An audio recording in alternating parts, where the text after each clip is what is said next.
This is Johnny Bluestar. Welcome to Threshold, a global media event. Is the universe just a random dance of atoms, or is it a manifestation of a supremely intelligent architect?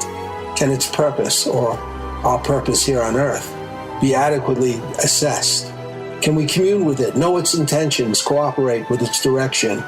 Here, we define threshold as a gateway state of awareness, allowing mankind to cross into a place of real cognition. Threshold allows us to approach questions of higher reality through the door of experience, rather than mere belief. Welcome to Threshold, where we tear away the veil from commercial media, bringing our audience and participants into another realm of reality and enhanced communication.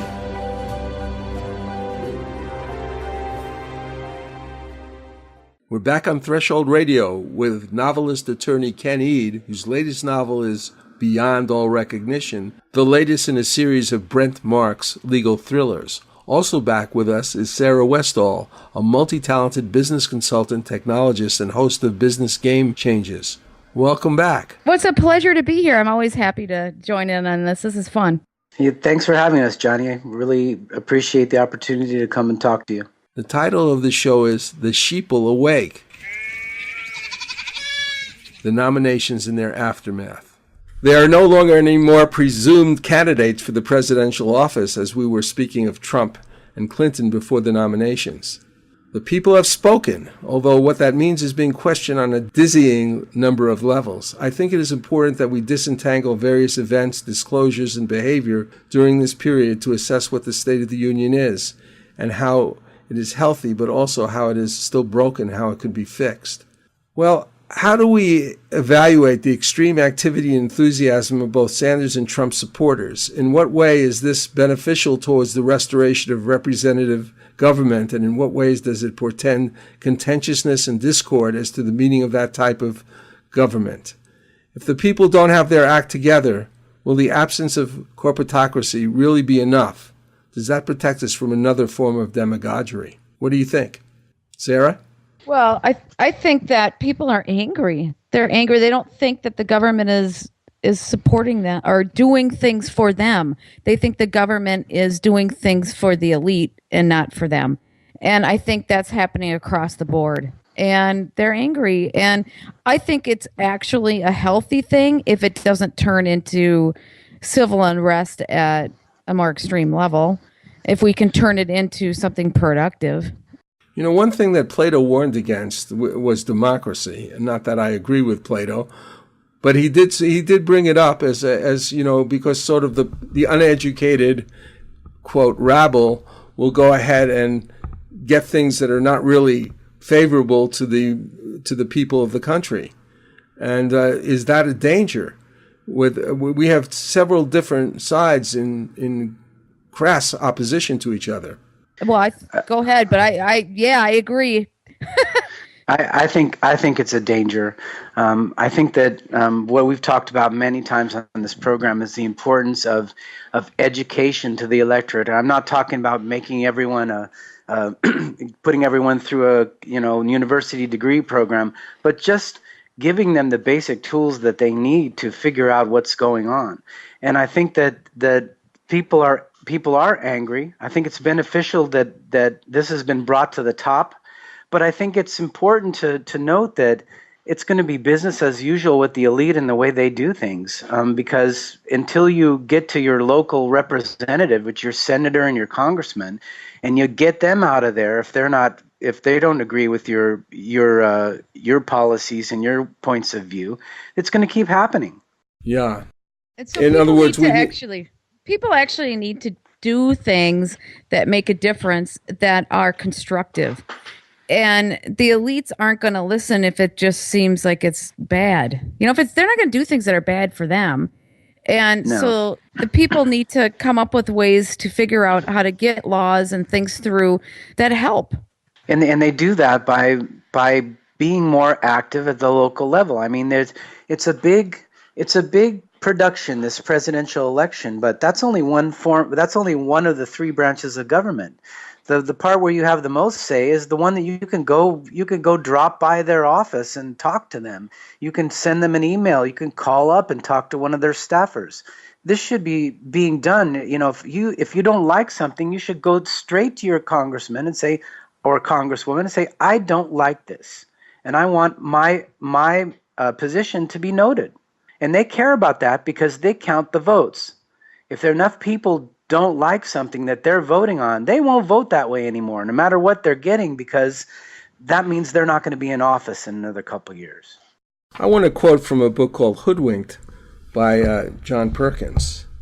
As a student in Boston in the 1960s, I avoided walking beside the Charles River because it reeked so badly of pollution. A river in Ohio, the Cuyahoga, caught fire because of the pollutants in it from industrial mills and chemical plants. Since then, we as a nation have convinced corporations to clean up our waters. We have forced corporations to do away with the ozone layer, destroying aerosol cans, banish DDT, open their doors to women and minorities, and stop supporting apartheid in South Africa. Recently, McDonald's, Kentucky Fried Chicken, and other companies announced they were removing trans fats from their food after consumers demanded those changes. All these actions, like the more historical ones, started with us, the people, who were directed primarily at corporations, and after the CEOs got the message, government officials followed. The resulting changes demonstrate that the marketplace is democratic once we decide to see it as such. It's a call to action. Definitely. Sorry. Well, it's because you just don't buy. And so the corporations are like, oh gosh, I don't have customers if I don't do this. We're the biggest consumers in the world. And then another corporation sees the opportunity and gives them an alternative. And if the other ones don't change, then they're going to go out of business. So that's why a free marketplace is so important. Mm-hmm. A free marketplace is important to a point, but also I would say a regulated marketplace is important also. A regulated one to make it work. Yeah, exactly. One that doesn't intrude on the benefits of it. Yeah. But protect, because everything is a balance, isn't it? I mean, there's going to be a little intrusion on the benefits of it for regulation to work, but I mean, where you don't want to stifle a free market, I think is what you're trying to say, right? I agree. You don't want to stifle a free market, but you want to prevent GMOs from running rampant, and you want to prevent. If there's something bad that's killing us, and don't poison the water, all those things, But when you get rid of innovation and you get rid of all these things because the regulations are so heavy, that kills us, right? Yeah, and that's part of the lobbying problem, though, Sarah, is that the companies that, let's say a pharmaceutical company, which you know a lot about, right?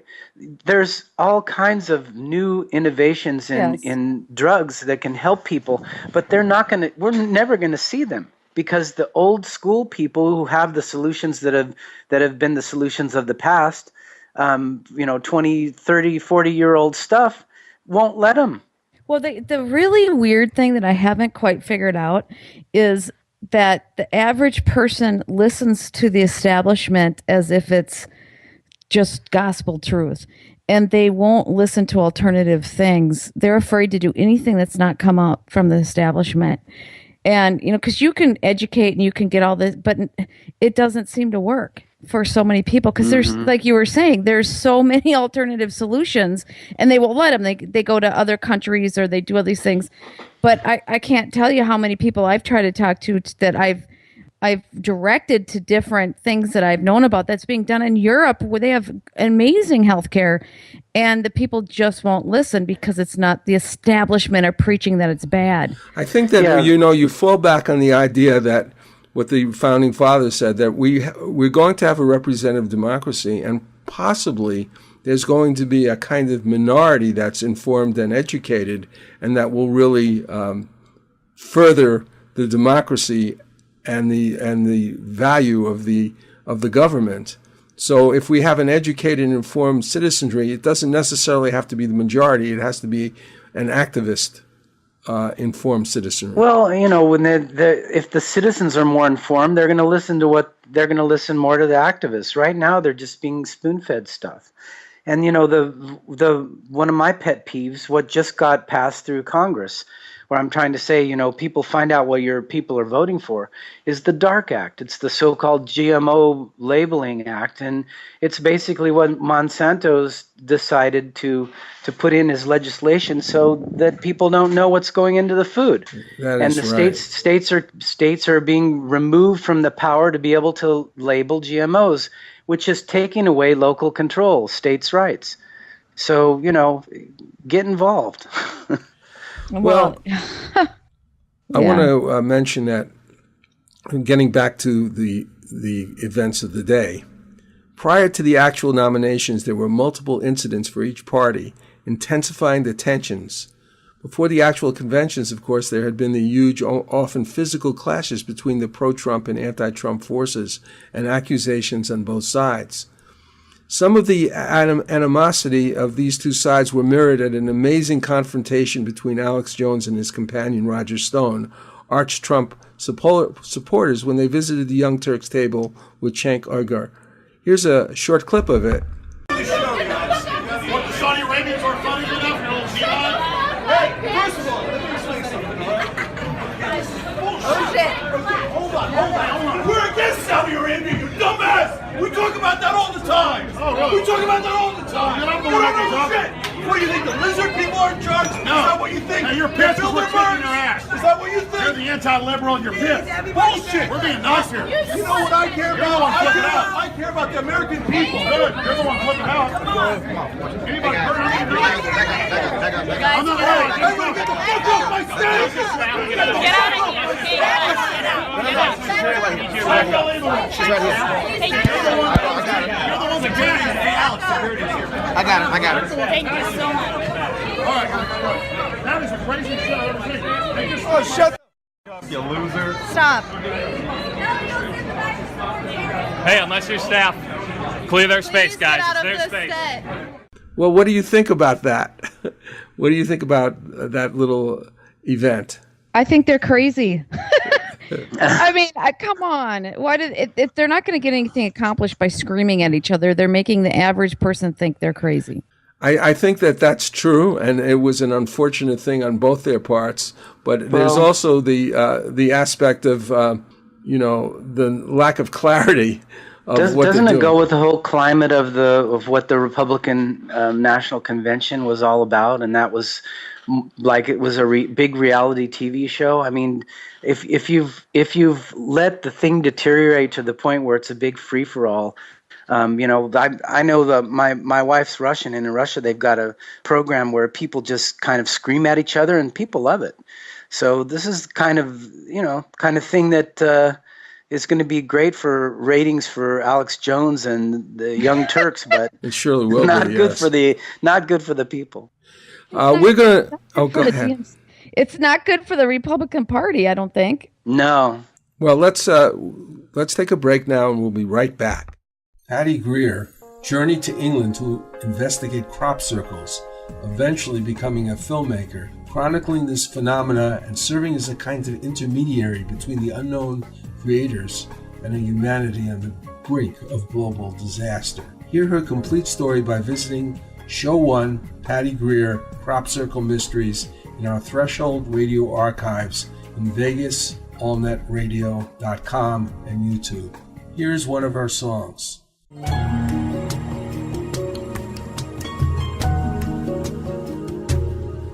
She's an angel with a bended wing. You know that she is grounded so that she will sing, not fly away. She's an angel with a golden heart. You know that she can make the wind do tricks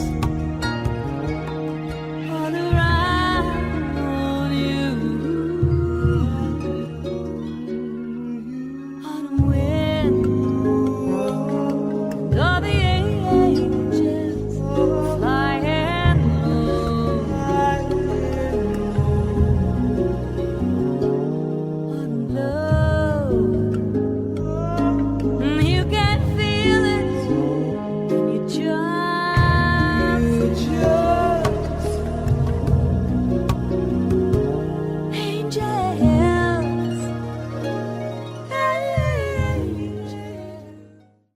New Galaxy Enterprises is a media company specializing in wide-ranging content like novels, nonfiction books, screenplays, commercial advertising, web content, etc.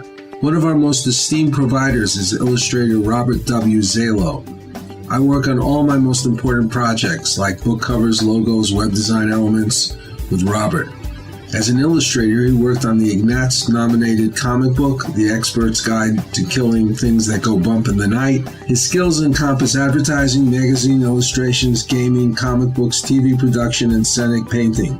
His clients include Comcast, Adelphia, Haven Talent, ForceWorks, High Octane Theater, Star Creative Advertising. If you wish to contact Robert, go to JohnnyBlueStar.com and let me know. That's JohnnyBlueStar.com. For artist illustrator Robert Zalo, an essential component of all the work we do. Maybe he can help you too.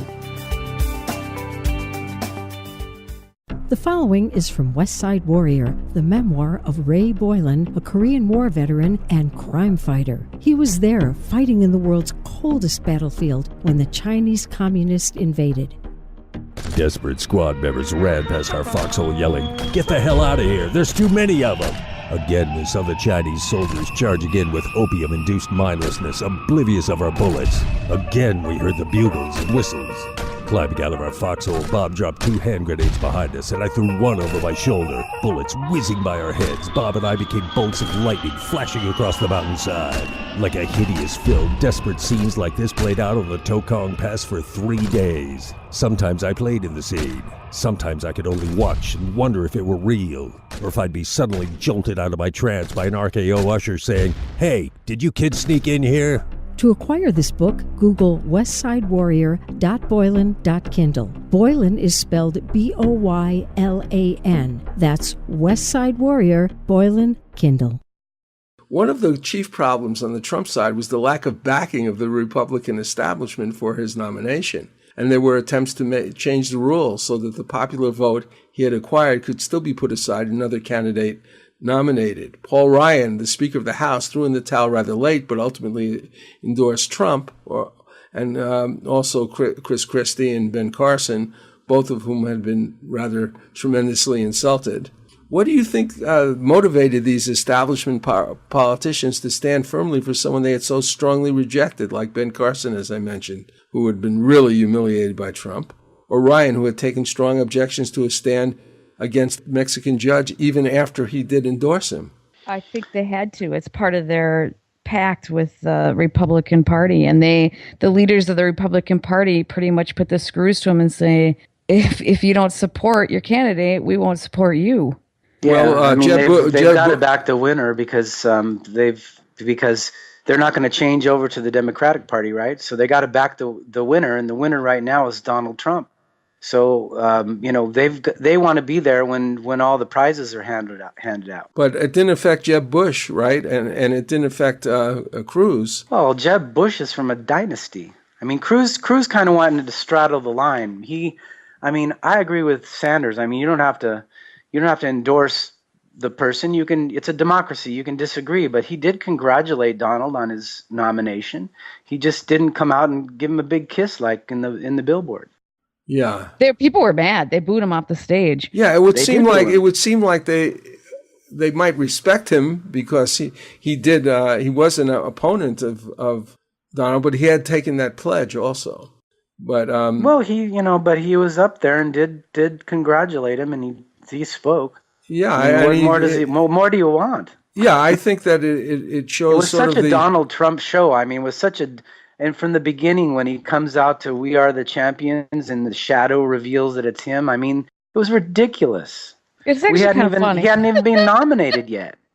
It's supposed to be a conventional. It was funny. It's supposed to be a convention, though. It's supposed to be a place for discourse. I mean, it was just a place for, I don't know, hero worship.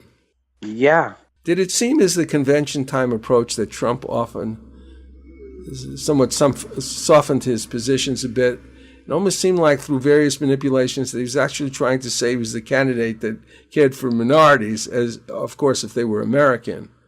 What do you think? Do you think he softened his position, like on banning the Muslims? Started to talk about. I think he's just learning how to be a politician, talk out both sides of his face.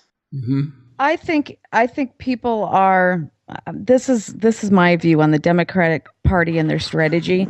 I think they purposely blow everything up to as much as they possibly can about things being about racism and whatever they can, because it works.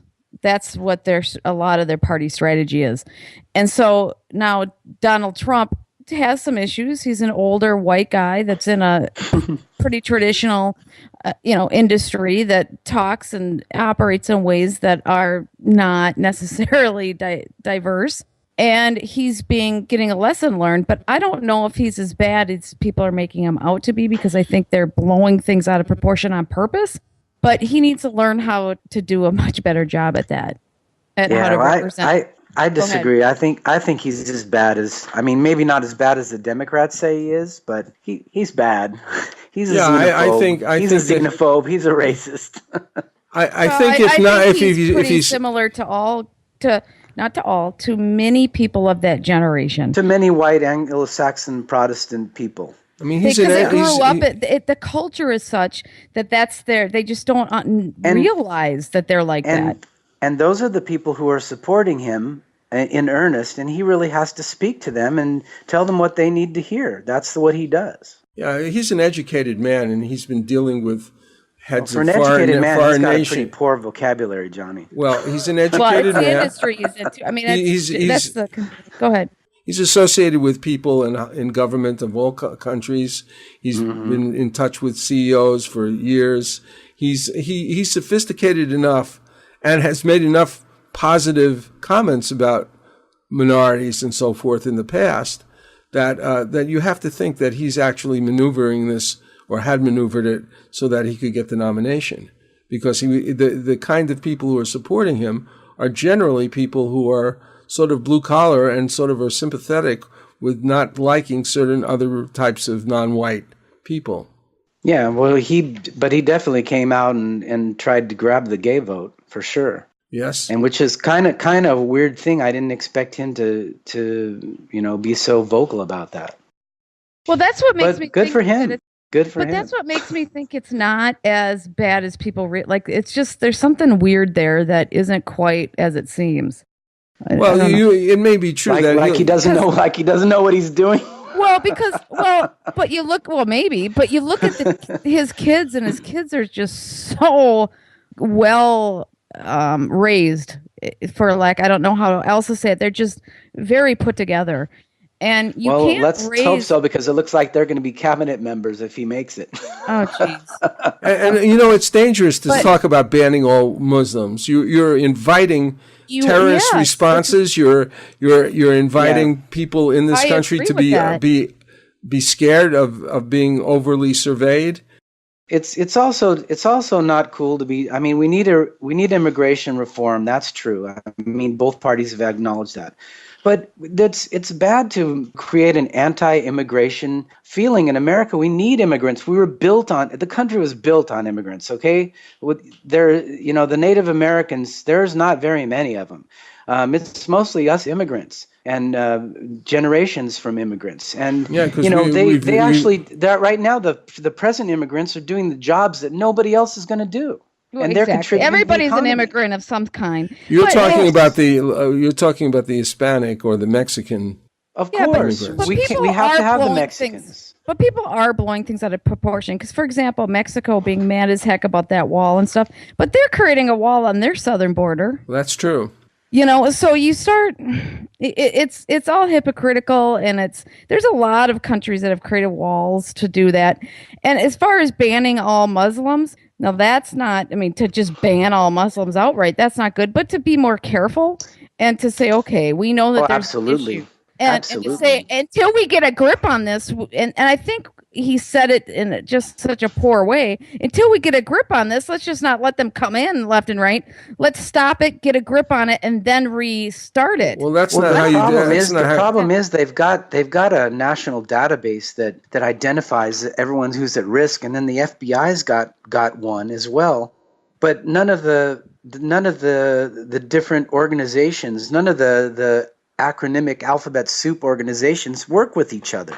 They don't talk to each other. They either need an ombudsman agency or someone to collect these different agencies together, which I thought they wanted to do, but they need some way to address this, so it's not a bunch of agencies competing with each other. Well, actually and get something thus done. The government should be smaller. The actual reality that I see is that what he should have said is that we're going to vigorously make sure nobody comes in this country who would need to be vetted in detail, because unless it's very obvious that they can be vetted easily, because we really do need to protect ourselves both on the borders and from people coming in who we don't know. Yeah, but he didn't say that. No, he said didn't. I say rapists, and I'm standing there at the border watching all these rapists cross. Yeah, I mean, it's ridiculous. But what would be necessary? What would be? But he's got some points, because with all these terrorist attacks and everything going on, there is a point to say, until we get our act together, we have to stop. Let's just stop. We don't stop at Muslims. We stop at everybody. There's another problem. Excuse me, I'd like to say something. There's another problem, and that's that a lot of them are already here. Well, yes. Yeah. And now that they're calling for this, I don't know what to call it, homemade terrorism, where they're calling soldiers who are just basically people that agree with this idiotic ideology that killing someone is going to make a point.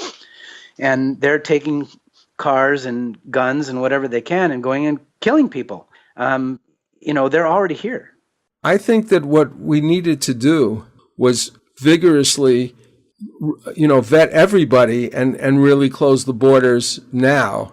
I'm not talking about getting rid of people or deporting people, but that would require a tremendous more stepping up the actual legitimate organizations that would be screening these people.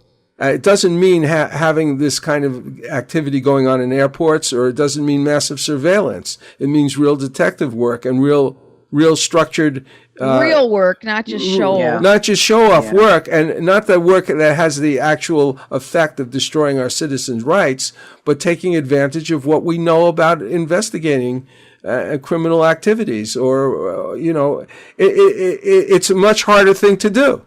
Well, let me give you an example of the no-fly list. How do you get put on that no-fly list? And then how do you get off of it? It certainly should be something that should be done with a court.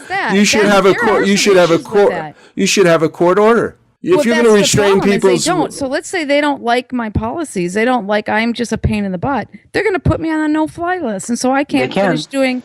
Let's say I got some business deal I'm doing in Europe. They just don't like me for some reason because I'm irritating them at the local level on some park issue they want. And now, next thing you know, I'm on the no-fly list. Yes, I can't go over to Europe to finish my business dealings, and I can't get off the no-fly. That's what freedom, that's what the Founding Fathers were talking about. Right. Well, listen, we're going to go for a break now, and we'll be right back with more of a dissection of what's been happening before and during the nominating process. Patricia Welch is clearly one of the most accomplished singers living today. Recently, she created a wonderful CD set called Great Entertaining, Cocktails, Dinner, and Dessert with Patricia. We have 2 complete shows with Patricia, show number 4, Evolution of a Singer, and show number 14, Cocktails with Patricia. You can find them at our Threshold Radio archives and YouTube. Here's one of her songs.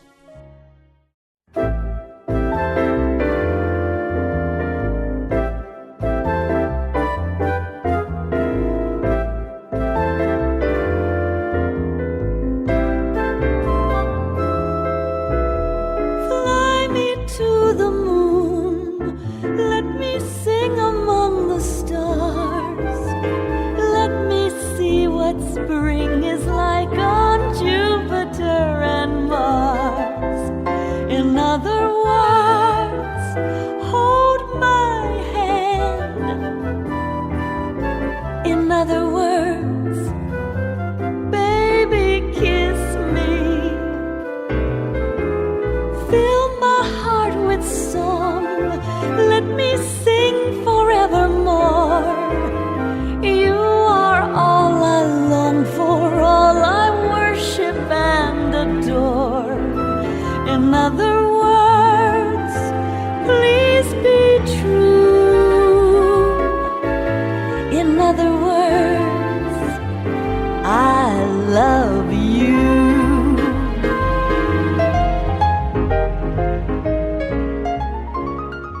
This is Johnny Bluestar. I've worked as a lyricist with Patricia Welch for over 5 years, along with Russian composer Edgar Ahrens, a friend and colleague.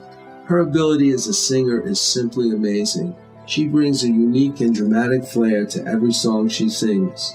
Over the next few months, we shall be releasing a number of these songs, part of an album called Hadley's Castle. Meanwhile, Patricia has been busy creating a super enjoyable collection of classic standards in an exciting 46-song, 3-CD collection. Music for great entertaining introduces Cocktails, Dinner, and Dessert with Patricia Welch. 3 hours of continuous music. 46 of the all-time classic standards, spanning decades of hit songs.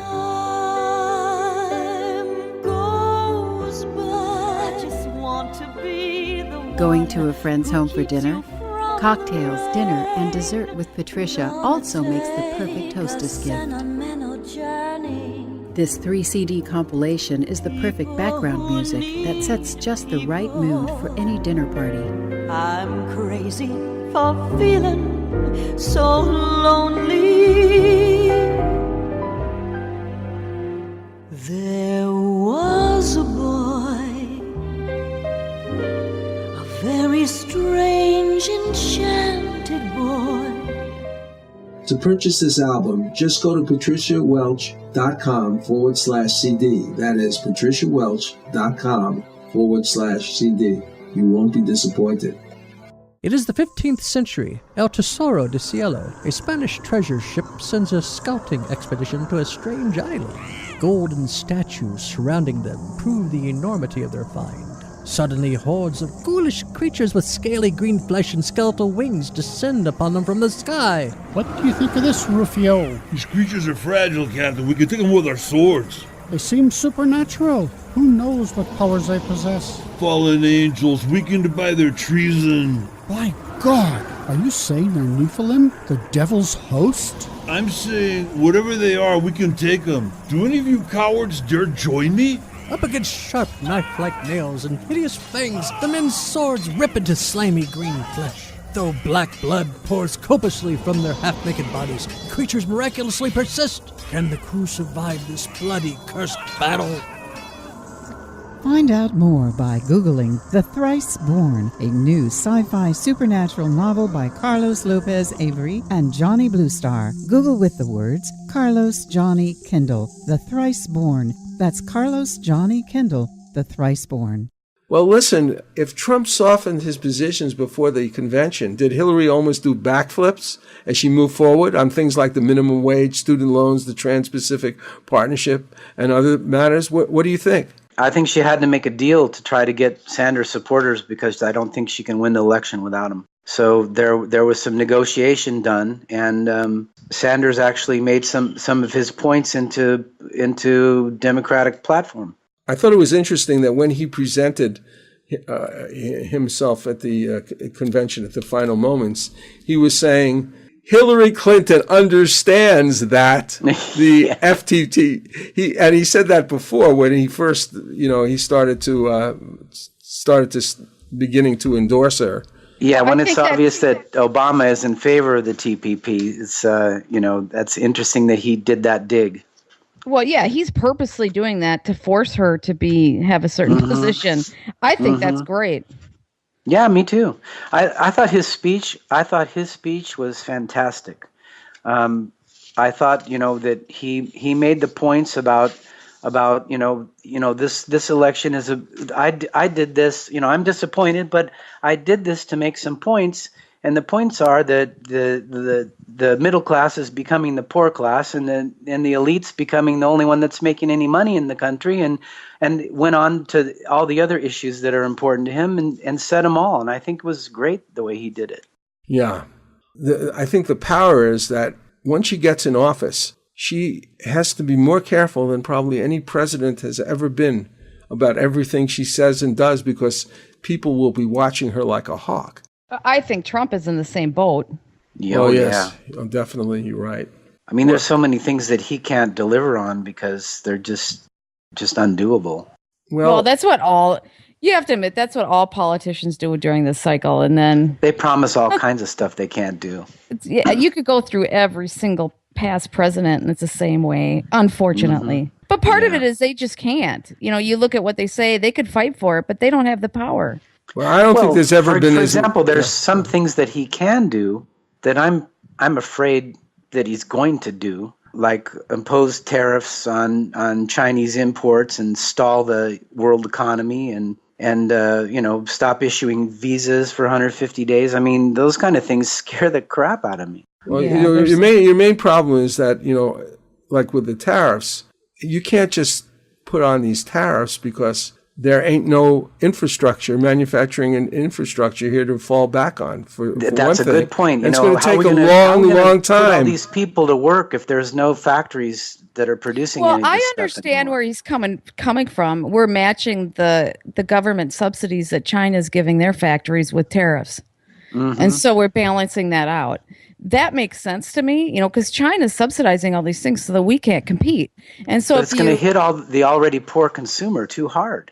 I agree with that. That's the problem. Yeah, I agree with that. And I think there's other more positive ways that we can do things, like really support our high-tech industry, really support the areas of the future where we really can dominate. Where we excel, the stuff that we make. We can really support that. You're right. I agree. We need to have contextual trade agreements, not free trade agreements, because they need to be customized to each different country that we're working with.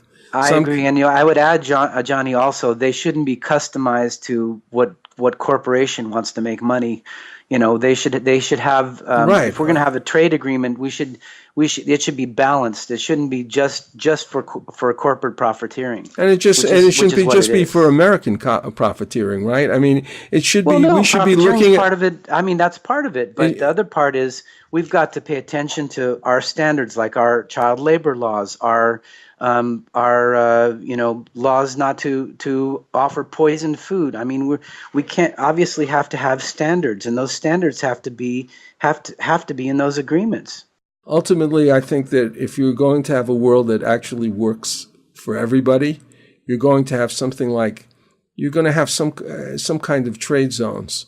You're going to have to really look carefully on how you set that up so that every country will have a shot. And so that if a country's economy is failing because it's an underdeveloped country, for instance, we should be helping in a positive way, not setting them up for debt bondage. Well, that's what we do now. Point. That's what we do now. So, following the convention speeches, a new kind of surrealism took the stage. This was when Melania Trump was accused of plagiarizing Michelle Obama's speech. And I think that we should talk about this, not just about the problem with plagiarism, but actually the amount of media attention that it was given to this reality and actually why it happened. And, it took a long time, but eventually Melania's speechwriter, a long-term ally and writer for her husband, admitted publicly she had taken notes on Michelle's speech and accidentally inserted passage from the speech, from Michelle's speech into the speech verbatim. So let's just look at this one because there's others. From a young age, my parents impressed on me the values that you work hard for what you want in life. And Barack and I were raised with so many of the same values. Like, you work hard for what you want in life. That your word is your bond, and you do what you say and keep your promise.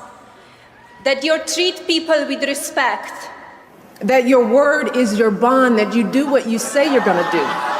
That you treat people with dignity and respect. We want our children in this nation to know that the only limit to your achievements is the strength of your dreams and your willingness to work for them. We want our children and all children in this nation to know that the only limit to the height of your achievements is the reach of your dreams and your willingness to work hard for them.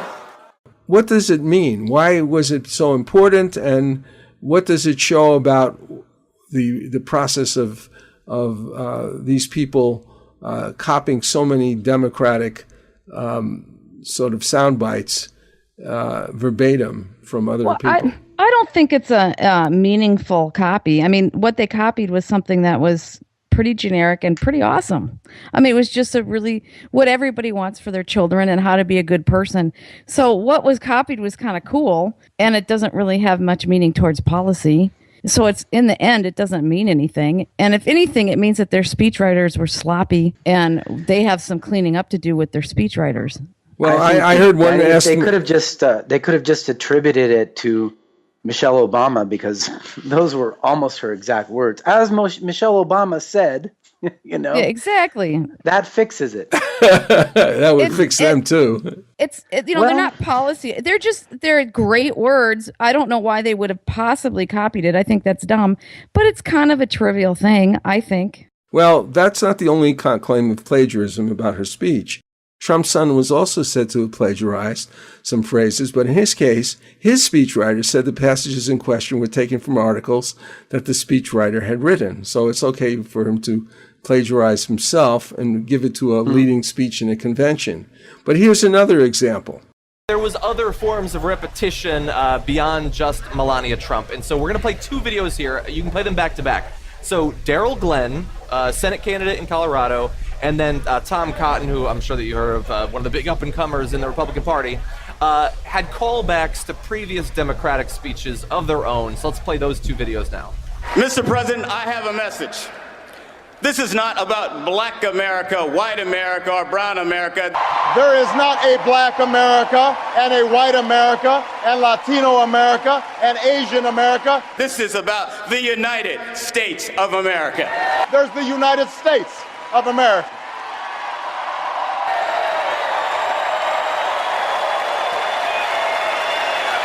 I have a message to deliver, and let me say it loud and clear.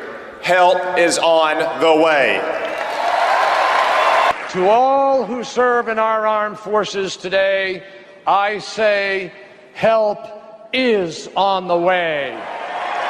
And let me say again, this time directly to our troops in a Trump-Pence administration and with a Republican Congress, help is on the way. We can do better, America can do better, and help is on the way. America can do better, and help is on the way. Okay, so there you see Daryl Glenn delivering something very similar, obviously, to Obama's big speech, his big introductory speech from 2004, and then Tom Cotton calling back to the big closing line of John Kerry during 2000. At least Melania's speech, and Michelle Obama's speech, nobody, apparently that one guy did. Who remembered it? What was his name? That was Jared Hill. Apparently he remembered it, but we don't remember. Everybody remembers there's not a red America, there's not a blue America, there's one America. It just seems like you'd know that one was an Obama one. That's the fourth example of plagiarism coming from this campaign. How do we evaluate it? Is it because somehow that these people are seemingly dependent, accidentally somewhat or not, on the power of democratic rhetoric? Well, I think it's like I mentioned before, everything's already been said. It's pretty minimal because it's basic sound bites that, doesn't really have anything to do with originality. And okay, so we'll let saying USA. Well, right? We're going to let them go. I don't think it was that big of a deal. Okay. Far more important. I think the bigger deal was the fact that the press made such a big deal out of it. Yes. What were they doing? I mean, what the heck? What were they doing? They were trying to, make something that I don't think was a big deal. They probably didn't think it was that big of a deal, but they were making it into a big deal to make them look bad. Yeah. And I don't understand. Focus on things that are more important. But this comes back to the average voter isn't all that educated. And so maybe it is a big deal to the average person. I don't know, but it shouldn't be. Yeah.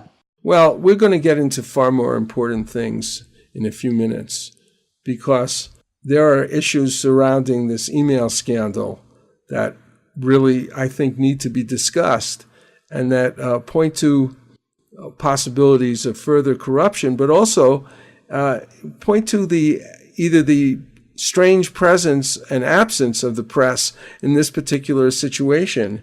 So we're going to take a break now and we'll be right back. Here's a selection from Edgar Aaron's instrumental called Different Worlds.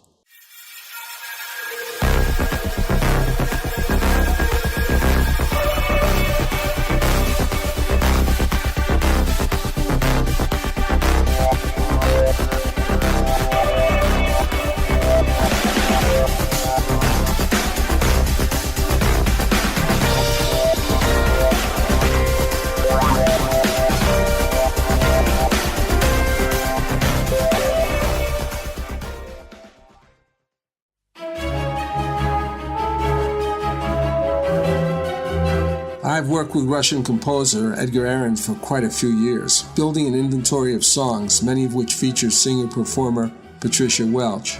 We will soon be releasing these songs, components of an album and a musical in progress called Hadley's Castle.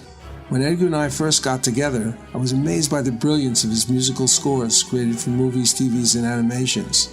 Here is a sample of the work he did on the Russian TV series, available now on Amazon, called The Secret Agent's Memoir, which had 2 seasons.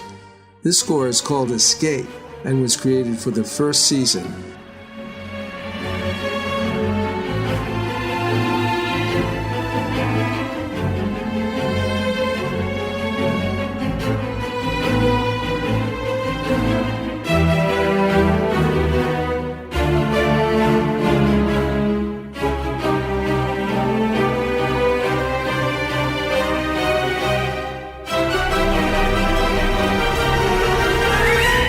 I am very pleased to say that Bridge of Light Productions, a division of New Galaxy Enterprises, is proud to be the contact point for television and film companies seeking information about this amazing composer's work.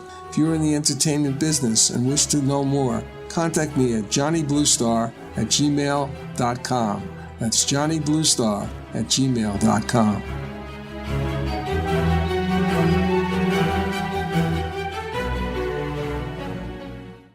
Boots in Manhattan is a coming-of-age novel by Ray Boylan and Johnny Bluestar. It is about a young Tom Boots Raymond who grows up in New York in the 1940s who was a member of a street gang.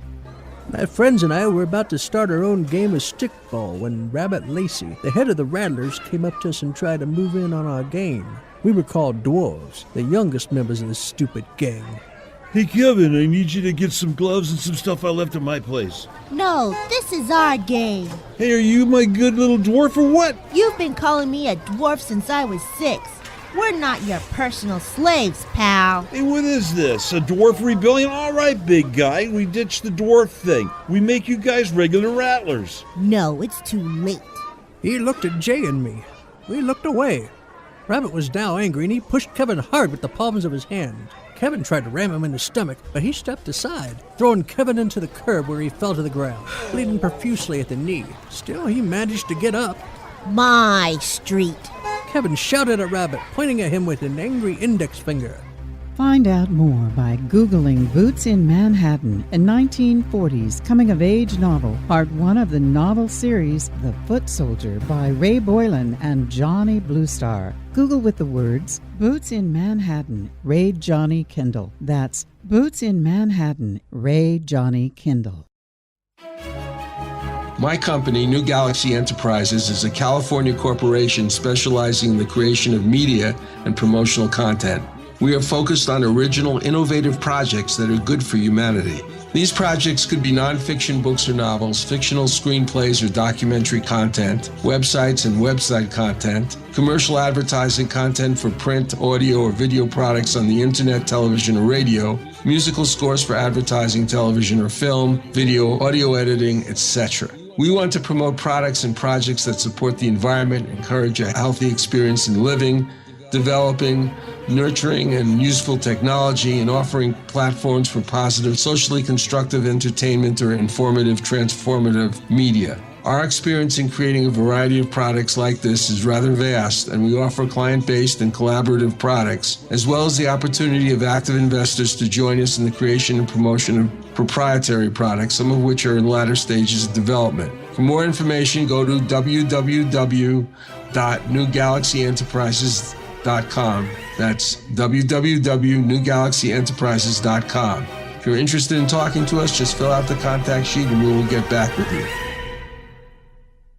There is no question that everything about the American political system has been shaken up this year, although moral challenges are always hiding behind the comforting or inspiring words of our politicians. Somehow, the possible spidery reality has crawled out of the cupboard this time. If you really have paid attention, given our two candidates, we should have very deep questions about what they're really about. As I hear quite often, Trump might be quite different than what he appears to be to some. The self-aggrandizing, pathologically cruel bigot, and despite all the scandal and seeming criminality, suggesting a strangely disguised capitalist mercenary, Hillary is really golden on the inside. The truth is, although I've heard all the allegations, she always appears that way when she speaks. Unfortunately, I know the difference between trusting appearance to be the best gauge of reality. Whoever Hillary really is, for Sanders followers, their only hope is to have the strength to hold her feet to the fire, to make her keep her commitment to the 2016 Democratic political platform. Personally, I am praying she is golden on the inside, but her recent adventures in foreign policy have not proven that to me, and so many other things. Thanks so much for visiting us today, and we will go out with a song that Edgar Ahrens and I wrote for Patricia Welch. It's called Love Never Withers.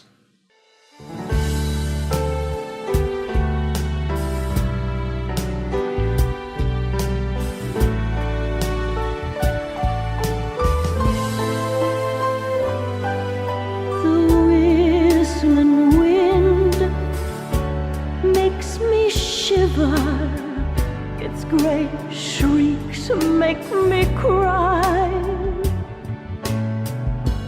I remember the joyous gleam that it stole from my eyes. I remember that day when the wind swept away life's dear comfort and warmth on that bitter autumn day. Maple leaves curl and quiver and flail in the air. Their rude act of dying paints red brown everywhere. But I know harsh enchantment can't turn real love astray, because love never withers. Love never withers. Love never withers away.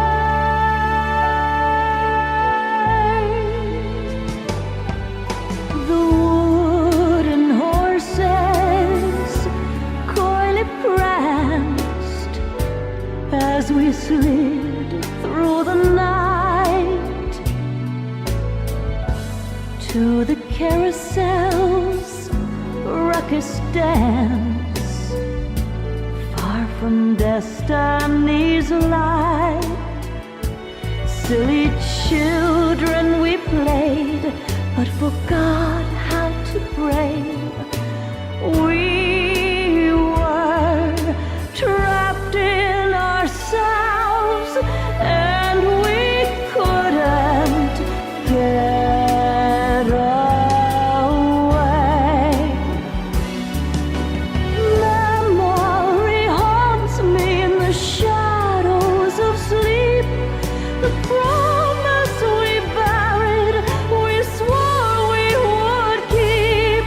A passion that lives in the world without end.